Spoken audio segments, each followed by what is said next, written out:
Welcome to Real Estate Investing for Women.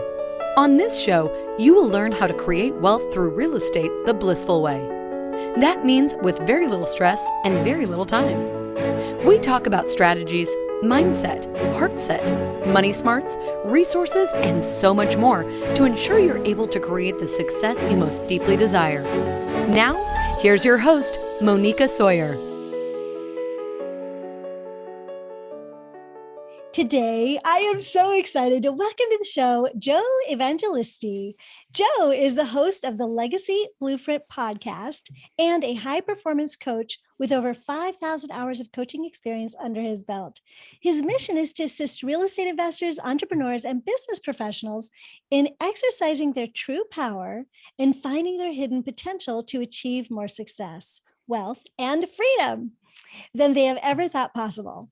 Joe creates life-changing transformations by providing clients with the tools and strategies needed to create unstoppable momentum and break through obstacles. He's helped hundreds of business owners to build better teams and cross the 7, 8, and even 9-figure mark. Hey there, Joe. Welcome to the show. Hey, thanks for having me on. I appreciate it. Yeah. So Joe, I just want to jump in and just start with kind of how did you even get into coaching? Could you share that with us? Oh, how I get into coaching? Most people ask how you get into business. Coaching is a whole different animal. So coaching started from 15 years of messing around in business and making, a lot of mistakes, a lot of failures, a lot of trials and tribulations, right?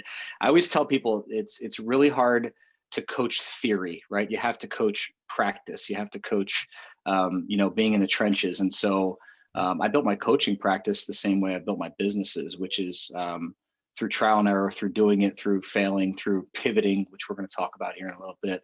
And so really the coaching business actually was a byproduct of me going through many iterations of my business world, actually building teams, different types of teams. I have a real estate background, a construction background. I built a pretty large flipping company, fix and flip company, which, we're going to talk real estate investment here in a little bit. And, through the course and process of building up these teams, building up these different teams, the brokerage team, the flip team, the rehab team, the construction team, mentoring and coaching those teams along the way kind of lent itself into, you reach a certain level and people start to say, well, how did you do it? Tell me how, break it down. And so we started doing events and we started doing meetups and masterminds and, went into this group coaching structure. And then, eventually morphed into one-on-one coaching. I get so much more passionate about working one-on-one directly with people because you just get so much better results that way. People hide in a crowd. You know what I mean? Mastermind groups are awesome. I still attend them. I love them. I love being in certain groups and certain atmospheres, but it's very easy to go to a group like that and not get a lot out of it if you don't put a lot into it. You can't hide one-on-one. When you're working with me one-on-one, there's nowhere to go. It's either get results or there's nowhere to hide. So I enjoy that much more. And so that's how we kind of transitioned into it. Got it. Do you spend more time now in your business in real estate or in coaching? What would you say?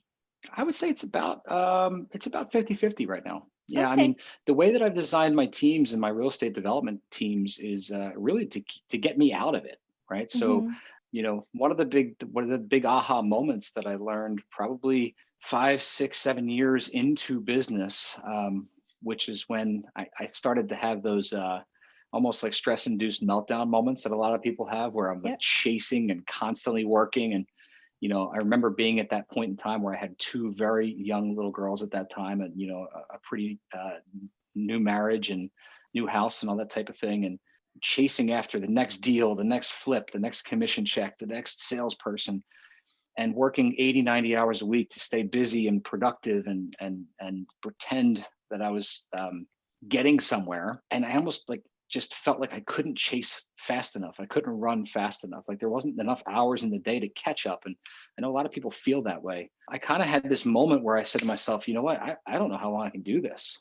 I'm in my young 30s at this point, and I'm like, man, I'm gonna die of a heart attack. Like this is crazy. I'm not taking care of my body. I'm not taking care of myself. I'm eating like crap.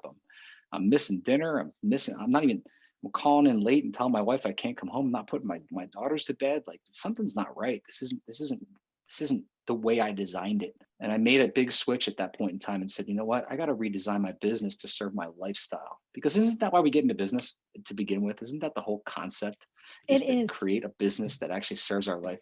Yeah.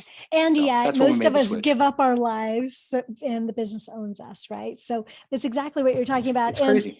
it is crazy and it's typical. So I'm really kind of Yeah. excited to hear about how you moved through that. I personally have moved through that several times myself, right? Every single time you build a business, Hmm. you get so passionate Yeah. about it, right? And you give it everything. And at Yeah. some point you're like, whoa, wait a minute. That's not, Yeah. I need to Yeah. transfer out of that. So yeah, I've been through that transition myself several times. Awesome. So talk to us a little bit, we're kind of hopefully on the other side of the pandemic. And a lot of us have been talking about the whole idea of a pivot, right? Like changing our lives to be maybe economically resilient, right? Or whatever, taking our brick and mortar and turning it into an online business, right? There's a lot of pivoting that's happening. So could you talk to us about your perspective on pivoting? Absolutely. Yeah. Ed Milet had this great saying at the very beginning of the I don't know if it was his, but I heard it on a podcast. He said at the beginning of COVID, and he said, this adversity, sometimes these natural adversities that happen to us, like, a COVID, a pandemic, a thing like that, they create these adversities in our life and our business that sometimes force us into uncomfortable situations, make us do certain things. And the reality of it is maybe we should have been doing those things all along. That's right. So, you look at this vast dichotomy of different industries and businesses. And during COVID, there were a subset of businesses, restaurants and hotels that look, there's no pivot, right? You can't stop people or create a business when your business is having people come in to eat, right? Mhm. But then you see these other businesses that took off, that had 10x the revenue and blew up and were hiring people. And a lot of those places actually, I believe, blew up because of the adversity, right? They made changes that they probably should have automated 3 years ago, right? They downsized their offices, they went virtual, they created opportunity for people. For me, one of my sales teams, we went virtual overnight. We had 13 people coming into the office to make phone calls. And we said, okay, March 13th, 2020, it's Sunday night. We said Monday morning, everyone on the Zoom tomorrow morning. And within a couple months, that sales team, which is a constant recruiting, as you know, in sales teams, right? We went from all local salespeople to I have people working for me in Panama and California and Canada and New Mexico. And so now all of a sudden I have this diverse pool of amazingly talented human beings from all over North America working for me, not just in, my local area. So, and to think that, boy, I don't know that I would have made that pivot had COVID not created that adversity for me, right? So sometimes I think pivots happen naturally. Sometimes I think pivots are things that we're forced into. But I think also, in business, we have to know in our gut when it's time to make a pivot and not just hold on and ride that ship into the ground too, right? Yeah. So talk to me a little bit more about that, like knowing when it's appropriate and Yeah. how to actually create that pivot, right? Yeah, for me, at this level, it's about deciding, good business from bad business, understanding how to kind of take your, we call it taking your mind out of it and going closer down to your heart and your gut, right? Making decisions down here instead of up here. Because, here's the thing, your mind a lot of times is going to create false images, right? False emotions and things that, maybe don't exist. So you tend to convince yourself or rationalize things that really might not be the right move, right? You might say to yourself, well, you know what? I know this business isn't really doing well. It's not making the revenue it should, but, right? And then we rationalize and tell ourselves, oh, there's good people that work there and it's been around for a long time. And what else are you going to do when you've been in this position for a long time? And if you break that word down, that rationalize word down into two parts, what we're doing there is we're telling ourselves rational lies about why the gut decision that you've already made was right all along, right? And now you're convincing yourself why not to go with your gut, right? And we've all done this as business owners, by the way, right? How many times have you done this? You said to yourself, you know what? I love that business opportunity, but I'm not ready for it. It's too risky. I don't know if that investment's a little bit scary. I don't know if I'm going to find the people to go along with me, right? And so your gut's telling you, do it, right? But then you rationalize, I don't know if that's the right move for me, right? And if more business owners would learn to just trust their instincts, right? you don't generally regret even the bad moves you made when you made them with your gut, right? If you look back on it, you'll justify a gut mistake. When you made a mistake and you look back on it, you're like, you know what? I made a mistake, but I learned. You regret the decisions that you made with your head that were bad mistakes, right? You look back on it and you're like, man, I didn't analyze that enough. I didn't count those figures. I wasn't sure about that move. I should have thought more about that. You regret the head mistakes. You don't regret the gut mistakes. So interesting.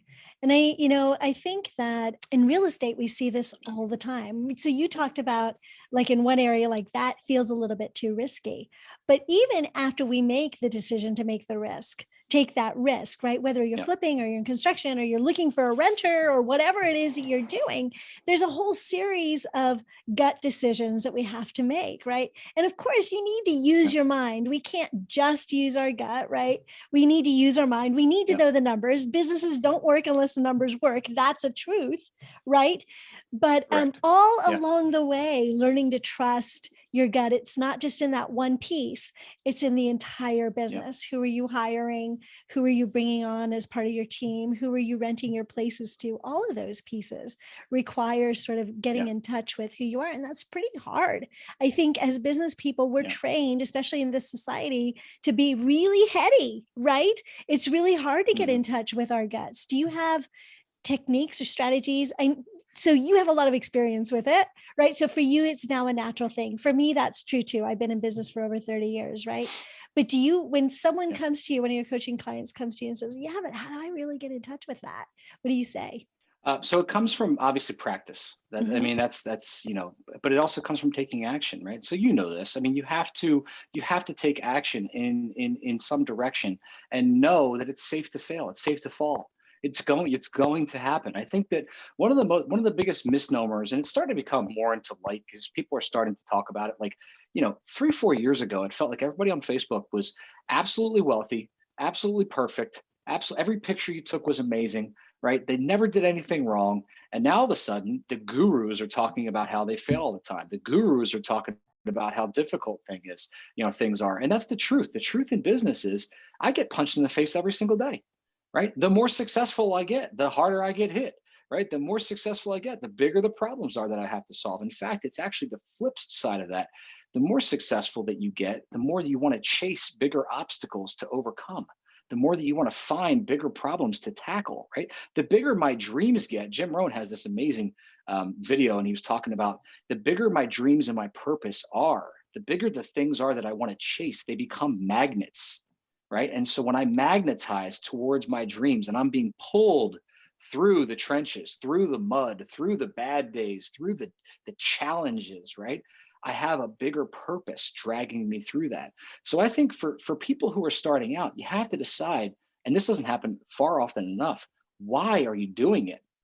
Right? Are you doing it because you saw it on HGTV? Are you doing it because you want to build wealth? Are you doing it because you want to take care of your kids? Are you doing it because fill in the blanks? Every one of us has a reason or has a why, but I don't like it to be that what's your why, right? I like it to be what's the purpose behind it. People say I want to make $100,000 a month. Great. Why? Why? What are you going to do with it? Nobody knows why. They always say I want to make $100,000 a month, but you don't know why, right? You start to dial it in. You're like, well, I would give $10,000 a month to my church. Okay, let's write that down. And I would do this and I would do that. And then you find out that $50,000 a month is a ton of money, for certain people, right? It's all relative, obviously. But the reason I say that is we're always chasing someone else's dreams. And if you're chasing someone else's dreams, there's no magnet in that, right? Because all I'm doing is looking across the table and saying, I want to be like you. There's no why to that. There's no purpose behind, there's no results. There's no passion behind me wanting to be you. There's passion in me chasing my dreams and being magnetized toward a bigger goal. That was like magic, what you just said, Joe. There were so many little nuggets that I would love, but ladies, I just want to say, go back and listen to that like 2 minutes again and again and again. That was unbelievable. Thank you for that. And I totally agree with it. And I'm not going to ruin it with my own commentary on that. That was amazing.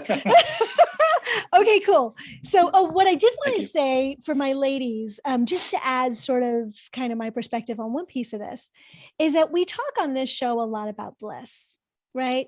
Bliss, just so you know, Joe, the way that I define it is this deep sense of joy and contentment and the confidence that you can handle anything that comes your way. And it's really about emotional mastery and emotional resilience. And what I really want to point out about this, ladies, is that bliss does not mean that life is easy. Bliss does not mean that we don't have a full range of emotions. It just means we live in a particular place, a particular emotional place, and that emotional predisposition allows us to have filters that help us to see the world in a certain way. I'm calling it bliss because for me, it is true joy to live like that. But does that mean that I'm not constantly chasing a bigger challenge? Absolutely not. My life is not fulfilled unless there are challenges in it. Those challenges are what make me feel alive. So ladies, as you hear bliss, don't hear easy. Don't hear, I'm always happy all the time. Don't hear there's no challenges, because none of that is true. What is true is that it allows you to have a predisposition to succeed. So that was the only thing I wanted to add on that. No, it's perfect. Thanks. Okay, so talk to me about this idea of having the right aces in their places. And I know we're going to talk a deep dive on that on extra, but could you give us kind of a high level view on that?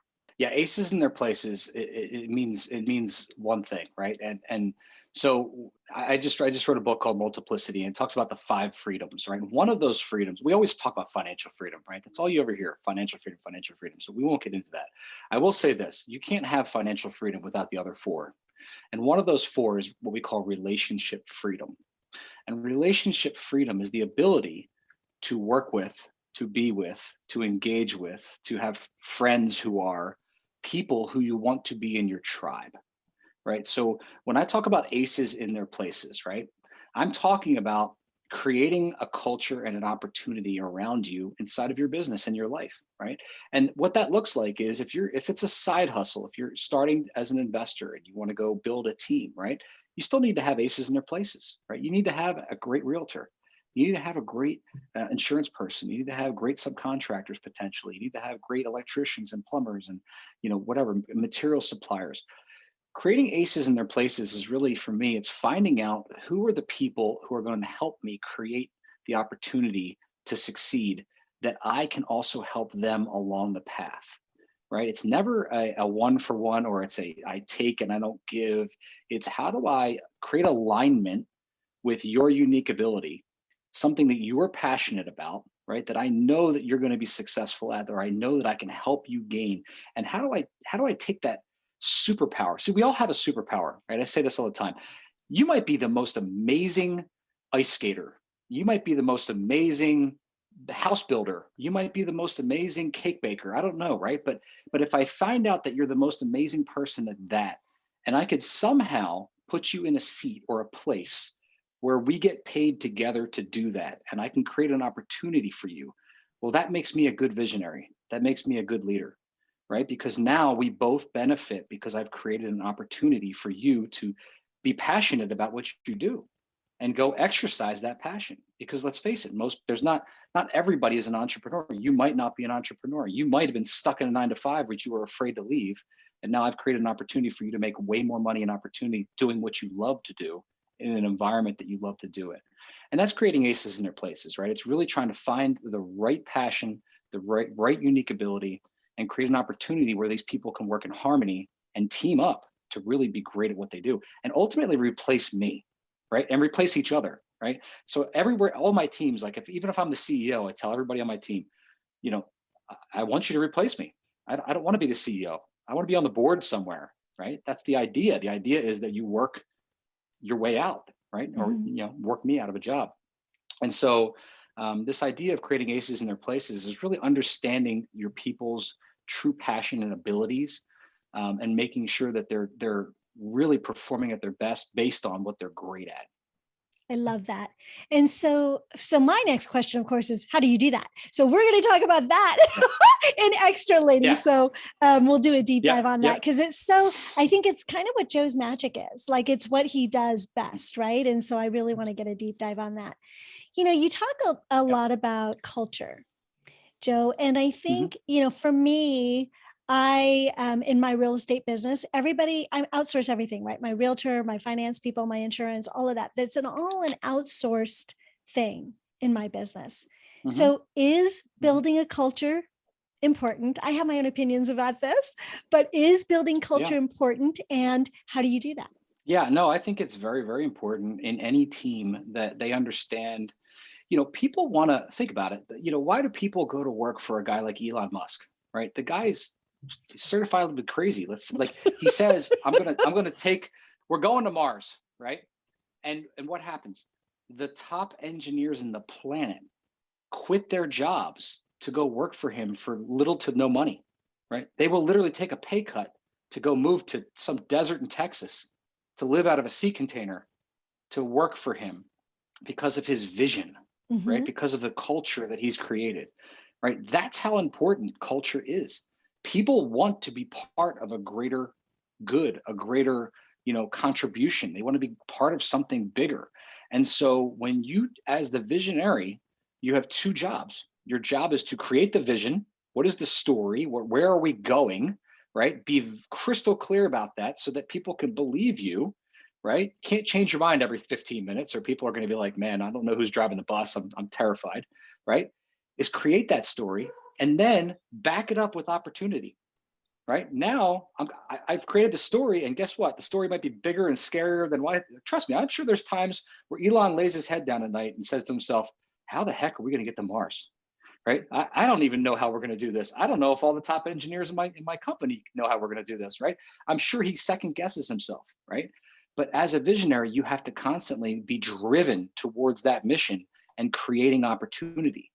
Now you have to fill the aces in their places. Now I got to figure out, well, who's going to get me to that vision? How does my team going to build around this vision? Where am I missing links? I call my TBDs, right? My to be determined seats. How am I going to fill this bus with the right people to get me to that vision? Because my vision is way greater than the people who are currently surrounding me, or it should be, in my opinion, right? If you want bigger dreams, you need bigger visions. Right. Well, and I think that as a visionary, it's not visionary if it's comfortable. I mean, if it's not keeping you up at night, right? If you don't have self-doubt, if you don't have I have no idea how this is going to happen, then it's not visionary. It's been done. So true. Right? So true. And ladies, I just want you to hear that. Like, just because people are visionary and confident and successful does not mean that they don't have self-doubt, that they don't frequently stay up at night going, what am I thinking? And yet they can't let go. Right. And you don't have to be a visionary to be successful. That's the other thing that I do want to tell you, ladies, because I know a lot of you just kind of want to buy a couple of houses. You want to put your kids through school, right? You don't want to have this huge vision. And that is awesome too.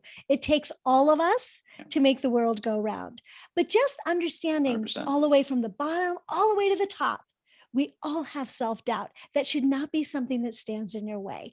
It's actually a mandatory requirement in order to expand your life. You're not going to expand if you sit in the same place where there's no self-doubt, right? Absolutely.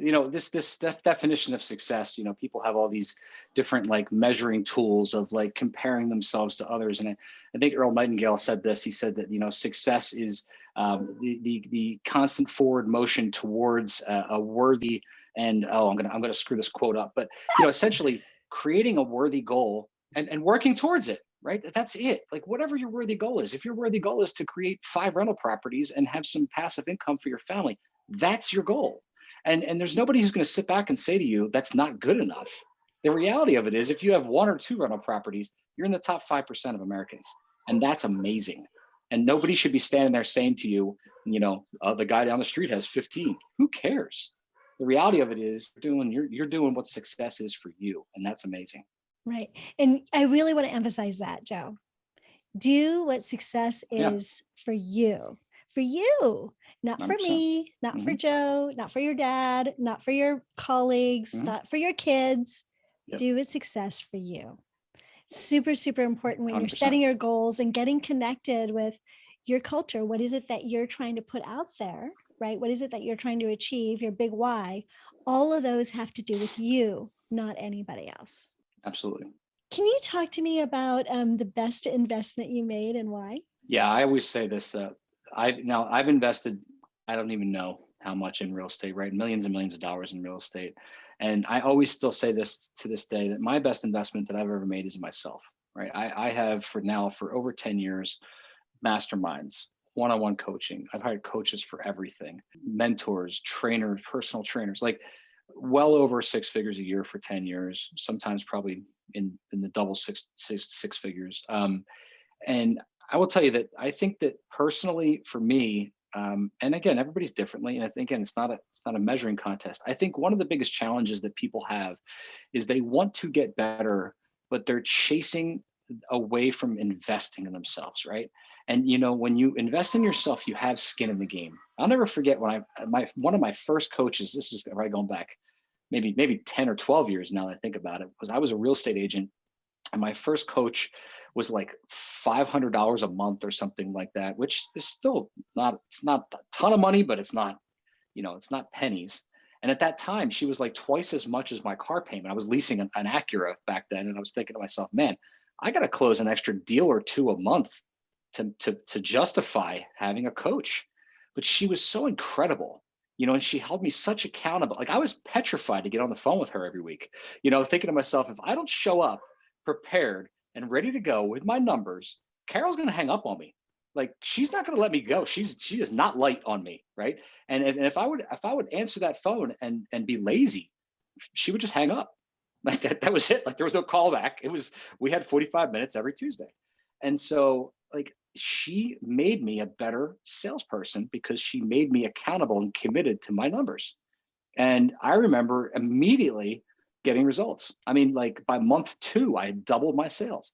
By month 6, I was the top salesperson in my entire company, in my entire office, and I was 24 years old, right? And so I remember thinking back, man, this coaching thing's pretty wild, right? You got to take a gamble on yourself. You got to put some money out, but man, it's pretty wild having somebody who's what I call a co-creator, right? A great coach shouldn't be telling you what to do or how to do it. They should be co-creating with you, right? They should be working you through it, because the reality of it is you probably have had most of the world experience you need to get the results. And a lot of times simplicity, I say this a lot, is the path to mastery, right? A lot of times it's right in front of us and we're looking for all these shiny objects and we're all over the place trying to figure it out. And the reality of it is, for the most part, with a notepad and a pen and a cell phone, be very, very, very, very successful, right? And we're chasing all these other shiny objects, and inevitably we end up in our own way, right? So sometimes just dialing it down, hiring the right person, having the right conversations, and focusing on what I call high gain and high income activities. It's really all you need to do to get what you want out of life and business. I love that, because so much of the time I talk about, the best way to set up your business and to streamline it is to start with a spreadsheet. Like, what are the activities that you're doing? And so much of like my advice has to do with have a Word doc that you can access from anywhere, to take certain notes, or do, a spreadsheet or what, and people are all about the high tech solutions and all the CRMs and the and where do you get your leads and all of this stuff, right? The call centers. Sometimes it's just do what's simple and intuitive and start there. Don't get so into all, as you say, there's shiny objects as far as like strategies and opportunities, but there's also shiny objects on how are we running our business, right? And so I love it when another super successful person says, oh, piece of paper and a pen, because that's where we start. And it can be as simple as that, right? Yeah, I have this saying that experts don't just know how to add, they know how to subtract, right? Like we're always trying to add more. What else can I put on my plate? And the reality of it is not just on your calendar, on your plate, on your personal life, on your home life. Like I know we're talking to a lot of ladies who are listening. I coach a lot of dads. I'm coaching more on personal life than I am on business. The reality of it is people come to me because they want their business to scale. And what do? We turn around and I go, tell me about your home life, right? How are you taking care of your body? How are you taking care of your mind? How are you taking care of your kids? How are you taking care of your wife? What does it look like at home? And then we start working on that stuff, and immediately they start making more money. Right? Because it's like, wow, you know what? When I become a better dad, I start making more money. Never thought about that. When I start dating my wife again, all of a sudden my life becomes happier. No kidding. Like who would have thought of that, right? But right. But this is the reality of things, right? We look past the seemingly simple stuff, right? Which is the basics, which is again going back to, you ask somebody, why do you do what you do? Well, I do it for my kids. I do it for my family. Well, then why do you miss every soccer game, right? Why do you not have family dinners? Why haven't you taken your wife on a date in 9 months?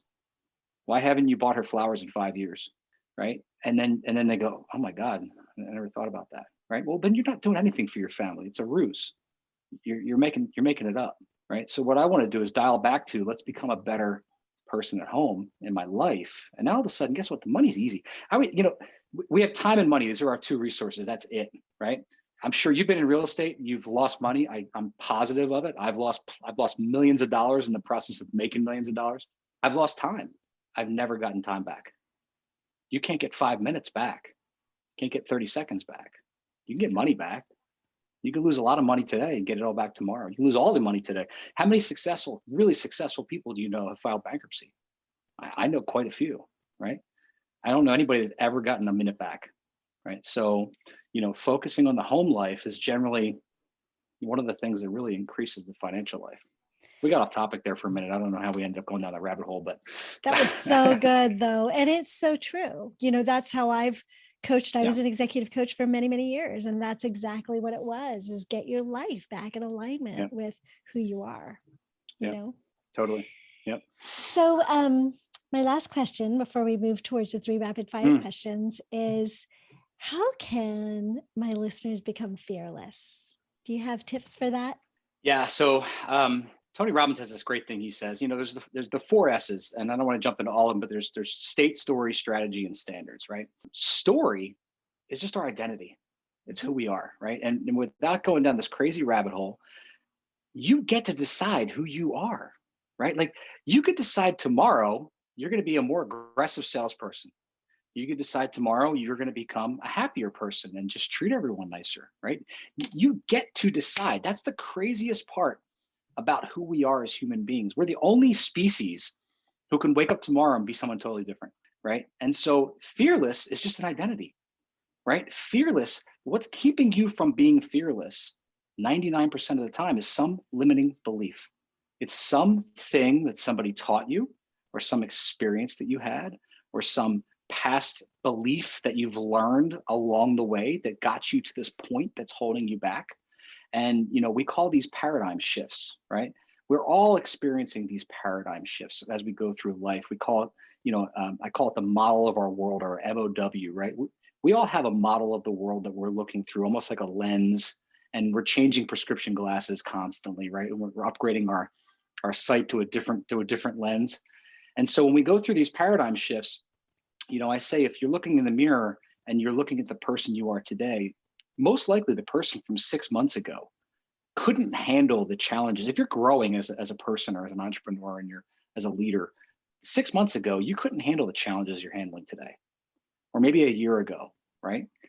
So put things into perspective. What are we being fearless about? What are we trying to overcome? Because you've probably overcome challenges in the last 6 months that the person of you 10 years ago wouldn't even consider stepping in to that obstacle, wouldn't even consider being in that atmosphere. I look at what we're doing today on the development perspective, right? Just to keep it personal a little bit. Like, I'm developing self-storage deals that, I used to flip over 100 houses a year. One development deal is worth 10 times more than all the houses I'd flipped in 1 year. And so it's scary. You have to put yourself into a different paradigm. You have to put on a different set of glasses. And so what I would say is, reflection is one of those ways to determine, what is my limiting belief, right? What is it that I'm afraid to step into? And how do I create that big dream that's going to magnetize me to pull myself through this little obstacle? Because the reality of it is, when you get to the other side, when you get closer and closer to that big dream, you're going to look back and you're going to say to yourself, man, what was I afraid of, right? I remember when that was scary. I remember when that thing I was doing was scary. And now I look back on it and go, man, I remember when it was scary to flip a house, right? I didn't see the last 400 that we did. I never stepped foot on them, right? And I'm not saying that to brag again, because that's not the point. The point is that you get past a certain point of scary, and all of a sudden it becomes mundane, right? Scary becomes mundane. So in order to become fearless, I think perspective has a big part of it. And remember, all problems are problems of perspective, right? Some problems for people who are listening right now are not problems for you. Some problems for you aren't problems for me, maybe, or maybe my problems aren't problems for you. Like, it's all a matter of perspective of the way we look at them. So I think unlocking those limiting beliefs, trying to figure out what's holding you back, pushing you to the next level or helping you get to that next level it's all important steps there. I love that. All problems are a problem or perspective. It's really interesting. So I just released my first TEDx talk. And it was a 2-year Awesome. journey. Thank you. It's been a 2-year journey for Yeah. me, like from when I decided to do it or was asked to do it and finally released Nice. it. And I have to say, like, these last 3 or 4 months, like once I landed it, I had to write the talk, because you don't write the talk till you land it, because there's a theme and all this stuff, right? So I have to write the talk and then I have to give the talk, right?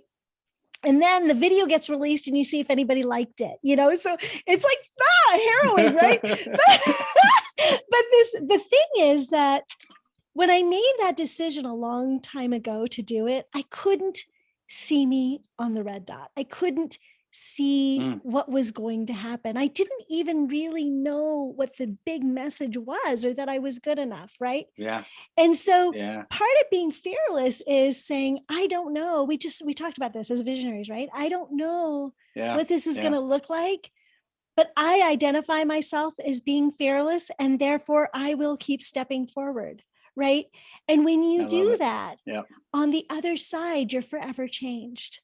And it may not be something as dramatic as I did my TED Talk, so there was a deadline, right? And something happened and I'm forever changed. But I love what you talk about with, just look at how much you've accomplished in the last year and understand that you are forever changed if you're continuing to grow. Absolutely. Right? So it could be an event or it could just be a time period, but recognize that and recognize that being fearless is simply an identity. It allows you to take the next step. Yeah. And I'll add to that. I believe that the TEDx piece that you're going through, it had to be a decision from the heart and the gut.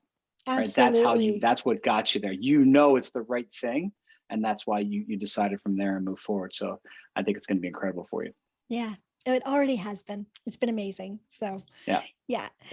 Okay, awesome. Cool. So before we get into the 3 rapid fire questions and extra, could you tell us how we can get in touch with you, Joe? Yeah, absolutely. People can visit me on Facebook or social media, LinkedIn. It's all Joe Evangelisti or at Joe Evangelisti. They could also go to legacybuilder.coach if they're interested in coaching or one-on-one coaching, mentorship. And you actually have a gift that you give there, right? Could you tell us about that? Yeah, if they go to legacybuilder.coach, my team will do a 15-minute one-on-one session to help people unlock time. I find one of the biggest challenges is what we call controlling the clock. So we'll do a 15-minute one-on-one session to help you unlock time and create a little bit more time freedom for you. Because that's the only resource we never get back. That's right. Yep. All righty. Awesome. Thank you so much for that. Yeah, absolutely. So, Joe, are you ready for our 3 rapid fire questions? Let's do it. Awesome. Okay, Joe, tell us one super tip on getting started investing in real estate. Yeah, I think the super tip is, and this is going to sound ridiculous, but I'm sure you get this a lot. You got to get started, right? So find a way to get started one way or the other. Joint venture, go take down a property, find it with private money. If you're going to put 20% down, just find a property and take a step towards it. There's so many ways and so many methodologies in getting started nowadays. You can buy a duplex and live in half. You can buy a quad and live in one of the units. I've seen so many just in the last couple of years, friends of mine who've gotten started doing it that way. If risk is your concern, do it that way. Live in half of it and be a landlord and live in half of it. But take action in what we call intelligent and inspired action.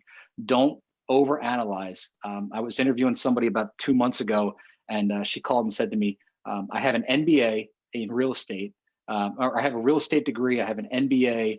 And I went through Fortune Builders and paid them $75,000. I go, that's amazing. How much real estate do you own? She says, never bought a property. You've made an investment of $200,000 into your education and you've never bought a rental property. I barely graduated high school, folks. I barely graduated high school, right? I went through a bunch of college only because the Navy paid me to go through a bunch of college, and I still never got my degree anywhere, okay? And I built a portfolio worth millions and millions and millions of dollars. And so I can do it. I'm not very smart, right?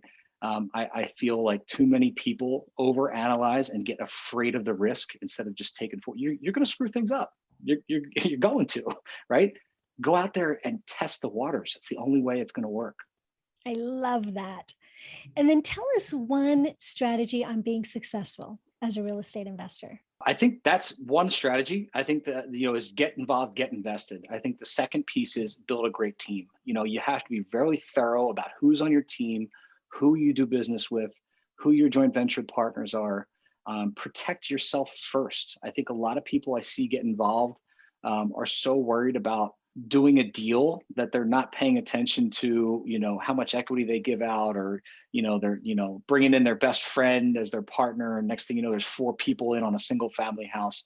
The reality of it is, again, if you're smart and you're the one doing the research and you know what you're doing and you're capable and you can raise the money or you have the money, go out there and take it, go do it, go buy that duplex. You don't need 4 partners to do it with, right? Just go out there and take a step forward.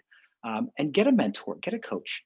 A lot of times you're better off paying somebody a couple $1,000s to mentor you rather than take on a partner and give them 50% of the deal. You're going to wake up a couple years from now and then you're going to put a couple extra $100,000 in your pocket as a result.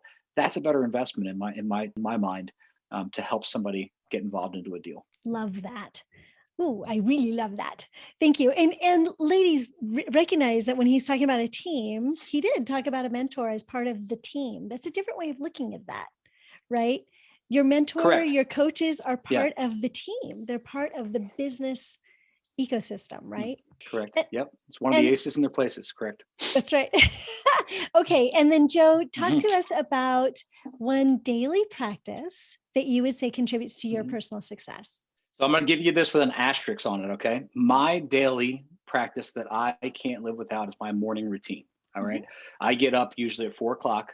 I go to the gym. I usually work out from 5 to 6. I come home, I meditate, I journal, I read, and I do all this to get prepared for my girls who are going to start school next week because I want all my routine done before I wake them up in the morning. My time with my daughters is in the morning. I get them dressed in the morning, I have breakfast with them, and I take them to school. So for me, it's early in the morning. The reason I give you that asterisk is, I want people to work in what I call their zone of genius, right? My zone of genius is getting stuff done early in the morning. I'm most productive when I build that protection mechanism around my head and my mind, and I work on my body and my mind first thing in the morning. Some people can't do that, right? So some people practice that and they're like, I'm miserable. I can't get up at 4 a.m. Don't do it. If you're amazing at 10 p.m. from 10 to midnight, then protect that time. Be really good at that time, but have a routine and rituals that works for your zone of genius. Figure out when your time is to be amazing, when you can be quiet, alone, and alone with your thoughts. That's going to help you accelerate the growth and get you closer to your dreams. Great. I love that. Such an interesting perspective on the morning routine. So thank you for that. Yeah. This has been amazing, Joe. Like this conversation, I want to listen to it over and over and over again. Thank you so much. Yay. No, thanks for having me. Yeah. Thanks for having me. It was great. Perfect. Yay. And we've got more, ladies. We're going to be talking about getting the aces in their places, right? We're going to actually talk about how to do that, which we've talked a lot on this show about building teams, right? But I love Joe's perspective on this. So I'm excited for that deep dive. So for those of you that are already subscribed to Extra, please stay tuned. We've got more. If you're not subscribed to Extra, this might be the time you want to, right? So go to realestateinvestingforwomenextra.com. You get the first 7 days for free. So check it out and you can stay subscribed or not, but that's realestateinvestingforwomenextra.com. For those of you that are leaving Joe and I today now, thank you so much for joining us. I look forward to seeing you next time. And until then, remember, goals without action are just dreams. So get out there, take action, and create the life your heart deeply desires. I'll see you soon. Bye. I hope you enjoyed today's show. If you'd like to find out more about how to become a blissful millionaire, go to blissfulinvestor.com. See you next time.